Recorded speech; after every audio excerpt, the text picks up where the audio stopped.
ओम शांति। भगवद गीता श्लोक क्लास में रविवार को हुए श्लोक टेस्ट के प्रश्नों का उत्तर समझते हैं।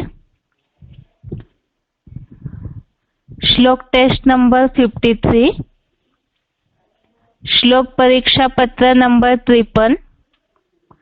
इसमें अध्याय 6 का श्लोक नंबर 31 से 34 तक, अध्याय 6 का श्लोक नंबर 31 से 34 तक श्लोकों पर प्रश्न है और बेसिक कोर्स में भगवान सर्वव्यापी नहीं है, इसका प्रूफ नंबर 12 से 15 तक।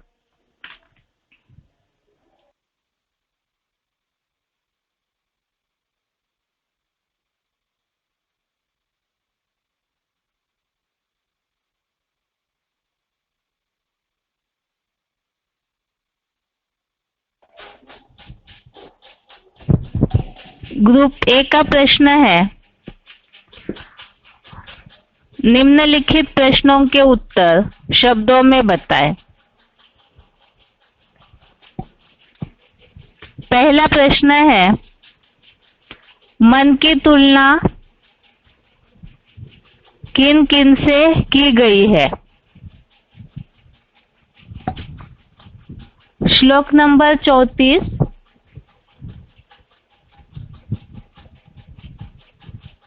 श्लोक नंबर 34, इससे संबंधित प्रश्न है। मन की तुलना की है बंदर जैसा चंचल, बेलगाम घोड़ा, वायु समान कठिन। तो वायु समान रोकने में कठिन है, बंदर जैसा चंचल और बेलगाम घोड़ा। मन को इन सब बातों से तुलना की है। दूसरा प्रश्न है, कैसी दृष्टि वाला योगी परम मान्य है?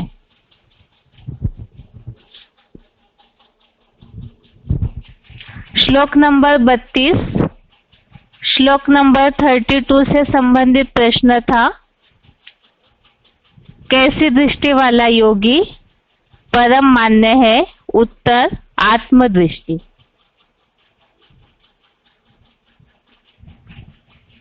तीसरा प्रश्न है, प्राणियों में कौन सी ऊर्जा स्थित है? उत्तर है श्लोक नंबर 31, श्लोक नंबर 31 में इसका उत्तर है योग की ऊर्जा। श्लोक में वाक्य इस प्रकार है कि प्राणियों में नंबरवार योग ऊर्जा से स्थित। चौथा प्रश्न है, मधुसूदन का अर्थ क्या है और मधुसूदन कौन है? श्लोक नंबर 33, श्लोक नंबर 33, इसमें मधुसूदन इस शब्द का अर्थ का उल्लेख है। मधु जैसे मीठे काम विकार के हंता। हंता अर्थात हनन करने वाला, मारने वाला। और वो मधुसूदन बोला है शिव बाबा के लिए। मधुसूदन शब्द का अर्थ है मधु जैसे मीठे काम विकार के हंता। और वो कौन है? इसका उत्तर है शिव बाबा। पांचवा प्रश्न है, आत्मदृष्टि में खास विघ्न क्या है? श्लोक नंबर 33, श्लोक नंबर 33 में इसका उत्तर है जन्म जन्म की चंचल दृष्टि आत्मदृष्टि में विघ्न है। जन्म जन्म की चंचल दृष्टि आत्मदृष्टि में, अर्थात सभी को आत्म रूप में देखने में विघ्न है। ग्रुप बी का प्रश्न है, निम्नलिखित प्रश्नों के उत्तर 1-2 वाक्यों में बताएं। पहला प्रश्न है, भगवान के द्वारा कहे गए योग के बारे में अर्जुन ने अपनी कौन सी समस्या बताई है?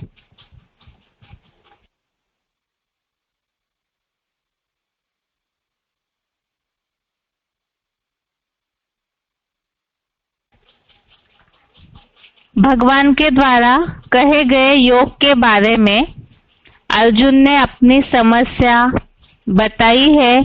इसका उत्तर श्लोक नंबर 33, श्लोक नंबर 33 में है। हे मधु जैसे मीठे काम विकार के हंता शिव बाबा, आपने साम्यता द्वारा जो यह योग कहा उसके लिए मेरे कपि मन की चंचलता या अपनी आसक्तियों के कारण कोई स्थिर आधार मुझे दिखाई नहीं देता। जन्म जन्म की चंचल दृष्टि आत्मदृष्टि में विघ्न है। श्लोक नंबर 11 से 32 तक जो योग के ध्यान योग के विषय में भगवान ने अर्जुन को समझाया है, तो उतना सुनने के बाद अर्जुन ने अपनी समस्या बताई। योग लगाने में क्या समस्या है तो वो बता दिया कि इसमें जन्म जन्म की चंचल दृष्टि जो है आत्मदृष्टि में विघ्न है, चंचलता और आसक्तियां। अगला प्रश्न है दूसरा, कौन सा योगी परम मान्य है? कौन सा योगी परम मान्य है? इसका उत्तर श्लोक नंबर 32, श्लोक नंबर 32 में, हे अर्जुन, जो पशु पक्षी कीट आदि सब प्राणियों में आत्मभाव से सुख को व दुख को समान देखता है, वह आत्मदृष्टि वाला योगी परम मान्य है। तो सबको आत्म रूप में देखना और आत्मिक स्थिति ही साक्षी दृष्टा है, तो सुख दुख आदि सब स्थिति परिस्थितियों में आत्मिक स्थिति के आधार से जो समान देखता है, ऐसा आत्मदृष्टि वाला योगी परम मान्य है। तीसरा प्रश्न है, मन के निग्रह अर्थात रोकने के विषय में अर्जुन ने किस प्रकार की कठिनाई भगवान को बताई है? मन को रोकने के बारे में, मन को कंट्रोल करने के बारे में क्या कठिनाई होती है? तो यहाँ नंबरवार जो भी अर्जुन है उन सबकी समस्या ही अर्जुन ने भगवत गीता में पूछी है भगवान से। तो पुरुषार्थी जीवन में सबकी समस्या होती है और इसका उत्तर श्लोक नंबर 34, श्लोक नंबर 34 में है।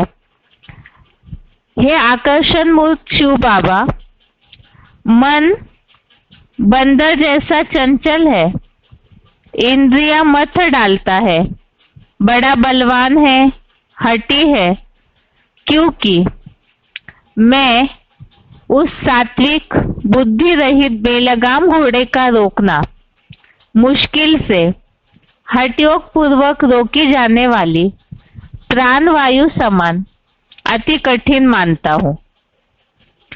तो मन को रोकने के लिए ये सारी समस्याएं हैं। एक तो मन चंचल है, इंद्रियों को मत डालता है, बलवान हठी है और वायु की तरह ही इसे रोकना अति कठिन है। चौथा है प्रश्न, कौन सा योगी सब प्रकार का व्यवहार करते हुए भी परमात्मा के दिल में रहता है? उत्तर श्लोक नंबर 31, श्लोक नंबर 31 में इसका उत्तर है। परमात्मा के दिल में कौन योगी रहता है? इसका उत्तर पुरुषोत्तम संगम के मुकर्रर अर्जुन रथ में एक व्यापी परम पिता शिव को, जो योगी सब प्राणियों में नंबरवार योग ऊर्जा से स्थित मुझे भजता है, वह श्रेष्ठ योगी सब प्रकार से व्यवहार करते भी मेरे परम पाठधारी हीरो परमात्मा रूप दिल में है। एक व्यापी भगवान को सब प्राणियों में जो नंबरवार योग ऊर्जा से स्थित है, तो उसी अनुसार जो देखता है कि सब में नंबरवार भगवान की वो याद की ऊर्जा समाई हुई है, ऐसे समझकर जो सब प्रकार से व्यवहार करता है वो परमात्मा के दिल में रहता है। अगला प्रश्न है,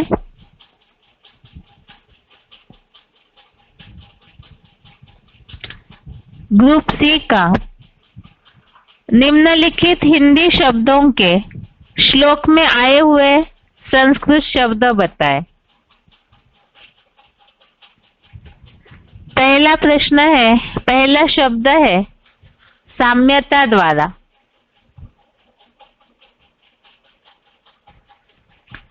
श्लोक नंबर 33, श्लोक नंबर 33 में इसका शब्द आया है साम्यता द्वारा। इसका संस्कृत शब्द साम्येन। दूसरा शब्द है मथ डालता है। श्लोक नंबर 34, श्लोक नंबर 34 में मथ डालता है, इसका संस्कृत शब्द प्रमाथि। तीसरा है एक व्यापी। श्लोक नंबर 31, श्लोक नंबर 31 एक व्यापी, इसका संस्कृत शब्द है एकत्वम आस्थितः। चौथा है परम मान्य है। श्लोक नंबर 32, श्लोक नंबर 32 परम मान्य है, इसका संस्कृत शब्द परमः मतः। पांचवा शब्द है आधार। श्लोक नंबर 33, श्लोक नंबर 33 आधार, इसका संस्कृत शब्द है स्थितिम। ग्रुप डी के प्रश्न है, निम्नलिखित संस्कृत शब्दों के हिंदी अर्थ बताएं। पहला है निग्रहम। निग्रहम, इसका हिंदी अर्थ है श्लोक नंबर 34, श्लोक नंबर 34 में रोकना। दूसरा शब्द है चंचलत्वात्। श्लोक नंबर 33, श्लोक नंबर 33 चंचलत्वात् अर्थात चंचलता के कारण।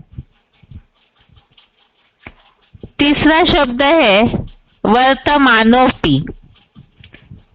श्लोक नंबर 31, श्लोक नंबर 31 वर्तमानोपि अर्थात व्यवहार करते भी। चौथा शब्द है आत्मोपमेन। श्लोक नंबर 32, श्लोक नंबर 32 आत्मोपमेन अर्थात आत्मभाव से। पांचवा शब्द है दृढ़म। श्लोक नंबर 34, श्लोक नंबर 34 दृढ़म, इसका अर्थ है हठी है। अगला प्रश्न है,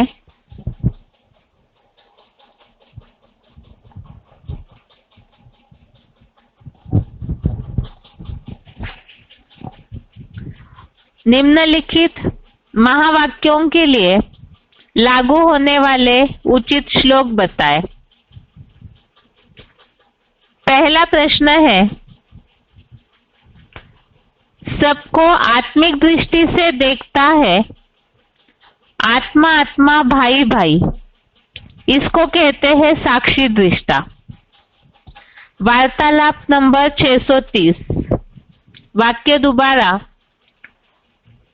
सबको आत्मिक दृष्टि से देखता है, आत्मा आत्मा भाई भाई, इसको कहते हैं साक्षी दृष्टा। वार्तालाप नंबर 630। आत्मिक स्थिति से सबको देखने की बात श्लोक में आई है। श्लोक नंबर 32। श्लोक नंबर 32 में उल्लेख आया है कि सबको आत्मभाव से देखना और सुख दुख में समान होने का।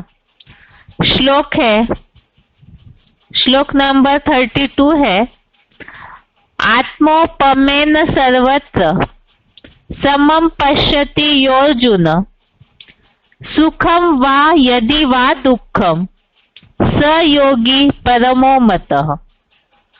अर्थात हे अर्जुन, जो पशु पक्षी कीट आदि सब प्राणियों में आत्मभाव से सुख को व दुख को समान देखता है, वह आत्मदृष्टि वाला योगी परम मान्य है।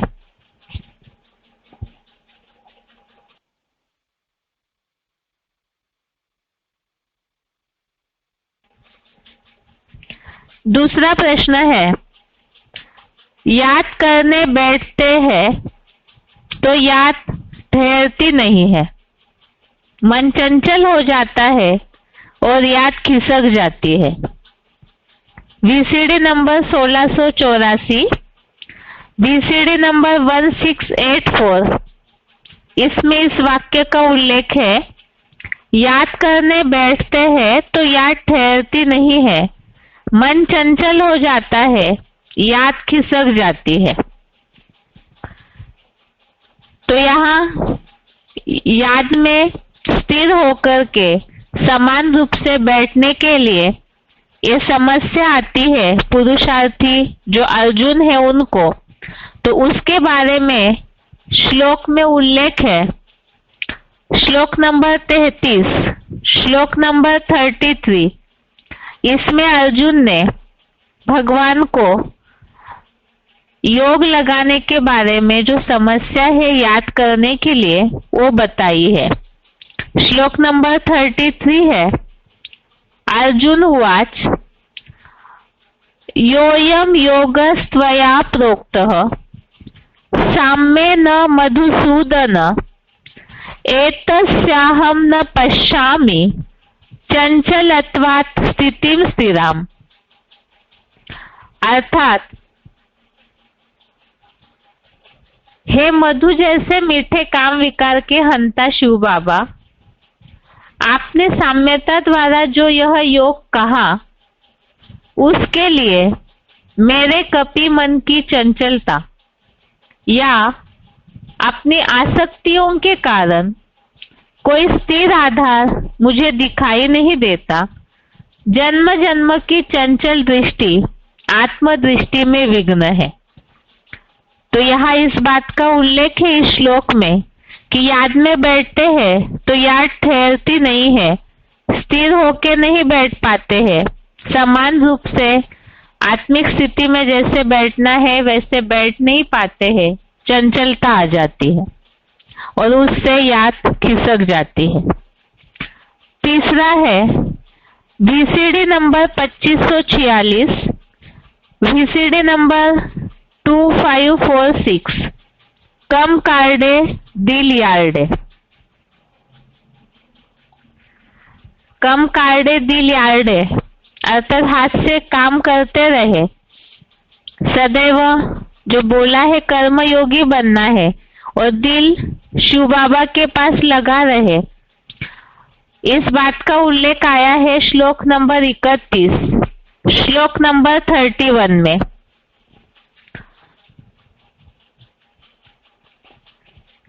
श्लोक नंबर 31 में ये उल्लेख है कि सब प्रकार से व्यवहार करता हुआ भी योगी मेरे दिल में रहता है। श्लोक नंबर 31 है, सर्वभूत स्थितम यो माम भजते कत्वमास्थितः सर्वथा वर्तमानोपि स योगी मयि वर्तते। अर्थात पुरुषोत्तम संगम के मुकर्रर अर्जुन रथ में एक व्यापी परम पिता शिव को, जो योगी सब प्राणियों में नंबरवार योग ऊर्जा से स्थित मुझे भजता है, वह श्रेष्ठ योगी सब प्रकार से व्यवहार करते भी मेरे परम पाठधारी हीरो परमात्मा रूप दिल में है। तो इस श्लोक में इस बात का उल्लेख आया है, एक तो एक व्यापी परम पिता को जो सब प्राणियों में स्थित योग ऊर्जा से भजता है, और दूसरा सब जगह अर्थात याद की शक्ति भगवान की समाई हुई है इस रूप से ही देखता है, और दूसरा सब प्रकार का व्यवहार करते हुए भी जिसने सब जगह भगवान को देखने का अभ्यास किया तो वो परमात्मा के दिल में ही रहता है। चौथा है VCD नंबर 398, VCD नंबर 398। ये 10 इंद्रियों के ऊपर और मन रूपी 11वीं इंद्रिय है, ये भी जड़त्वमयी है। इसकी लगाम को, अगर बुद्धि की जो लगाम है अगर उसको कस के नहीं रखा तो ये मन रूपी घोड़ा गड्ढे में जरूर ले जाएगा।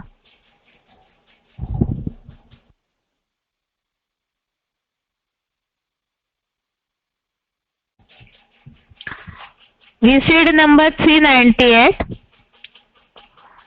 पॉइंट दोबारा, ये 10 इंद्रियों के ऊपर और मन रूपी 11वीं इंद्रिय है, ये भी जड़त्वमयी है।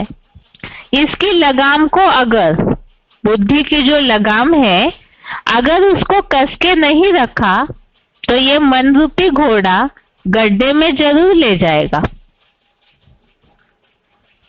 तो मन के बारे में, जो मन रूपी घोड़ा है, चंचल है, उसके बारे में उल्लेख आया है श्लोक नंबर 34, श्लोक नंबर 34 में।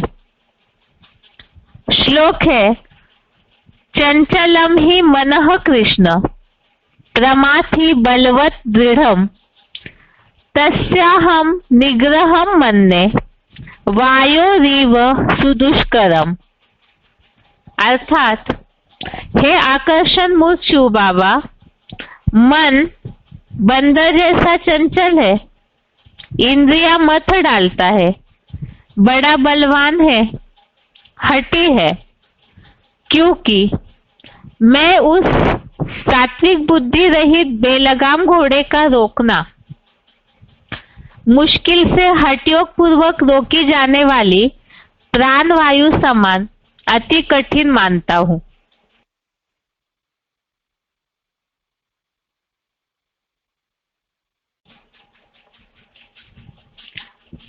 आगे है,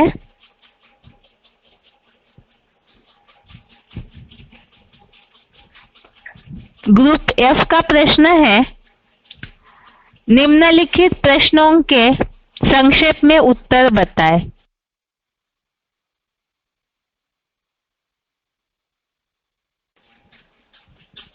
पहला प्रश्न है, भगवान सबके पारलौकिक पिता है, वह सर्वव्यापी नहीं हो सकते, इसे स्पष्ट करें। बेसिक कोर्स में टॉपिक चल रहा था भगवान सर्वव्यापी नहीं है, उसके प्रूफ देख रहे थे। उसमें से एक प्रूफ है, भगवान से हम सभी का क्या संबंध है।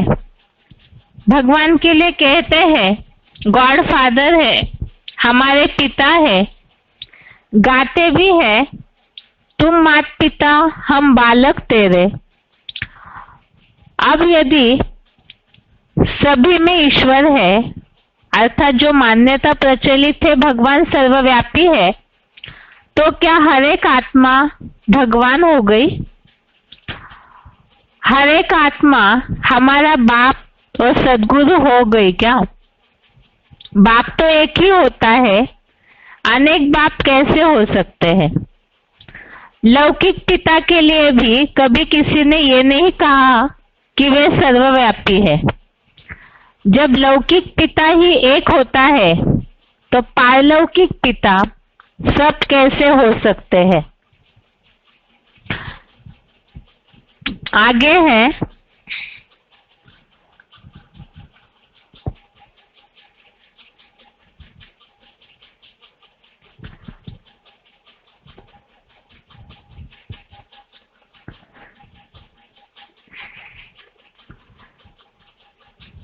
अब जैसे पिता एक ही होता है तो सभी आत्माओं में भगवान है तो सभी पिता आपस में एक दूसरे का पिता के रूप में कनेक्शन हो जाएगा। लेकिन जैसे लौकिक पिता एक ही होता है तो पारलौकिक पिता भी एक ही होंगे। अब दूसरी बात, अगर सभी में भगवान है तो फादरहुड होना चाहिए, अर्थात सभी आपस में पिता पिता हो गए।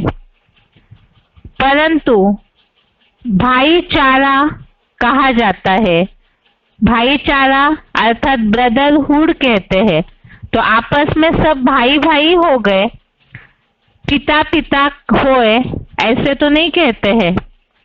हिंदू मुस्लिम सिख ईसाई आपस में भाई भाई ऐसे क्यों कहते हैं? भाई भाई तो तभी हो सकते हैं जब सबका एक ही बाप हो। अगर भगवान हमारा पिता सर्वव्यापी होगा तो संबंध कैसे जुटेगा? पिता से प्यार कैसे पैदा होगा? पिता से जो वर्षा मिलना है उस वर्षे की खुशबू कैसे आएगी? और सब में भगवान है तो सब मालिक हो गए, फिर ये गायन क्यों है सबका मालिक एक है? तो इन सब बातों से ही सिद्ध होता है कि भगवान जो पारलौकिक पिता है वो एक ही है, और ये जो प्रचलित मान्यता है कि भगवान सर्वव्यापी है वो इस आधार से गलत है। अगला प्रश्न है,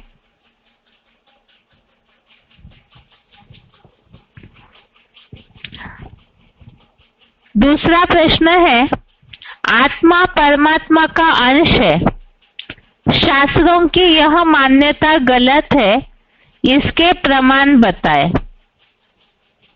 आत्मा परमात्मा का अंश है ऐसे कहकर शास्त्रों में भगवान सर्वव्यापी है इस मान्यता को सपोर्ट किया है। अब ये मान्यता गलत है, इसका प्रूफ है।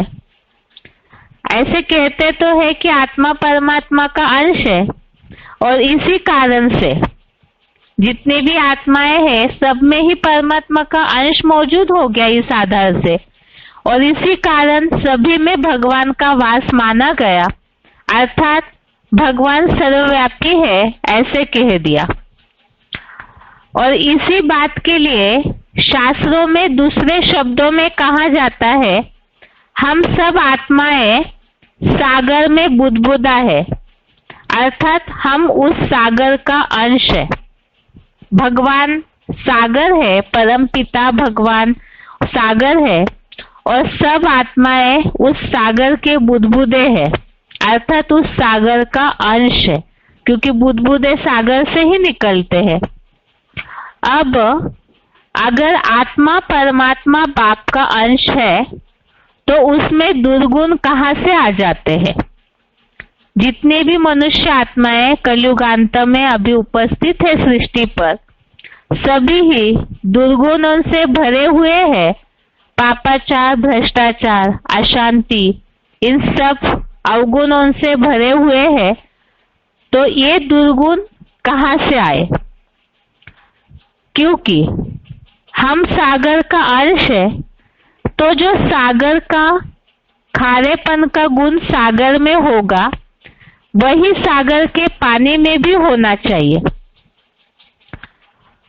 अब इसी तरह से आत्माएं अगर परमात्मा का अंश है, भगवान का अंश है, तो जो गुण भगवान में भरे हुए हैं, गुणों का भंडार कहा जाता है भगवान, तो वो गुण मनुष्य आत्माओं में भी दिखने चाहिए। जैसे सागर के बुदबुदों में सागर के खारेपन का गुण दिखने में आता है, इसी तरह सब आत्माओं में परमात्मा के जो गुण है वो दिखने में आने चाहिए। लेकिन हम सबके अंदर अलग अलग संस्कार कैसे आ गए? यह अलगाव कहाँ से आया? और ये अलगाव जन्म जन्मांतर से ही चलता आया है। तो इसी से सिद्ध होता है कि हम भगवान का अंश नहीं है, परंतु वंश है, अर्थात बच्चे हैं। अर्थात भगवान के गुण मनुष्यों में कहीं भी दिखने में नहीं आते। सब में अलग अलग वैरायटी संस्कार जो भरे हुए हैं, उस आधार से ही ये सिद्ध होता है कि आत्माएं भगवान का अंश नहीं है, वंश है, अर्थात बच्चे हैं। अगला तीसरा प्रश्न है, आत्मा परमात्मा में लीन नहीं होती है, इसे स्पष्ट करें। आत्मा परमात्मा में लीन नहीं होती है, इसे स्पष्ट करें। जैसे आत्मा परमात्मा का अंश है, ऐसे कहकर भगवान सर्वव्यापी की बात कह दी कि सभी आत्माओं में ही भगवान उपस्थित है, सर्वव्यापी है। उस मान्यता को समझा कि वो किस तरह गलत है। इसी तरह से आत्माएं सभी जाके वापिस परमात्मा में लीन होती है, ऐसे कहकर भी भगवान सर्वव्यापी की मान्यता को सपोर्ट किया जाता है। लेकिन परमात्मा में आत्माएं लीन नहीं होती है, इसका प्रूफ है। शास्त्रों में तो ऐसे कहा जाता है कि हम सब सागर से बुदबुदे हैं, सागर से निकले हैं और सागर में ही समा जाते हैं, अर्थात आत्मा परमात्मा में लीन हो जाती है। यदि सागर से चुल्ली भर पानी, सागर में चुल्लू भर पानी मिला दिया, तो क्या वो चुल्लू भर पानी कभी वापिस आ सकता है? नहीं आ सकता, क्योंकि वो सागर में जाते ही विलीन हो जाता है, दोबारा उसे उठा नहीं सकते। तो लीन होना अर्थात चुल्लू भर पानी का अस्तित्व हमेशा के लिए खत्म हो गया, सागर में मिलकर के वो सागर हो गया। इसी तरह आत्मा परमात्मा में लीन होना अर्थात आत्मा का अस्तित्व हमेशा के लिए खत्म हो जाना। परंतु आत्मा तो अजर अमर अविनाशी है, उसका विनाश कैसे हो सकता है? इसी के लिए ही गीता के कुछ श्लोकों का उल्लेख भी है। भगवत गीता में भगवान ने इस बात को स्पष्ट किया है, जिससे ये समझ सकते हैं आत्मा जब अजर अमर अविनाशी है, तो वो परमात्मा में लीन होकर विनाश उसका कैसे हो सकता है, पूरी तरह नष्ट कैसे हो सकती है। इसके लिए ही गीता के श्लोकों का उल्लेख देखते हैं।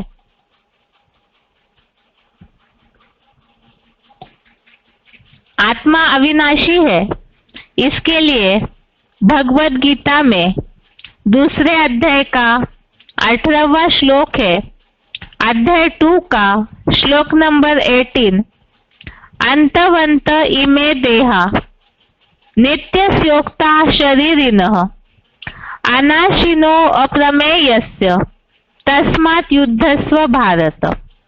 इसमें अनाशिनः अर्थात आत्मा अविनाशी है, इसका उल्लेख आया है। श्लोक नंबर 20 अध्याय 2 का श्लोक नंबर 20 है, न जायते म्रियते वा कदाचिन्नायम् भूत्वा भविता वा न भूयः अजः नित्यः शाश्वतो यम पुराणो न हन्यते हन्यमाने शरीरे। इसमें अजः, नित्यः, शाश्वत इन सब बातों में उल्लेख आया है। शाश्वत अर्थात सनातन है, नित्य अर्थात सदैव रहती है, और न जायते म्रियते व कदाचिन्नायम। इन सब बातों का उल्लेख आया है कि आत्मा सदैव रहने वाली है, सनातन है, शुरुआत से लेकर रहती आई है। तो इससे सिद्ध है कि आत्मा अविनाशी है, क्योंकि सदैव उपस्थित है, नित्य है। दूसरे अध्याय का 23वां श्लोक, अध्याय 2 का श्लोक नंबर 23। नैनम छिन्दन्ति शस्त्राणि नैनम दहति पावकः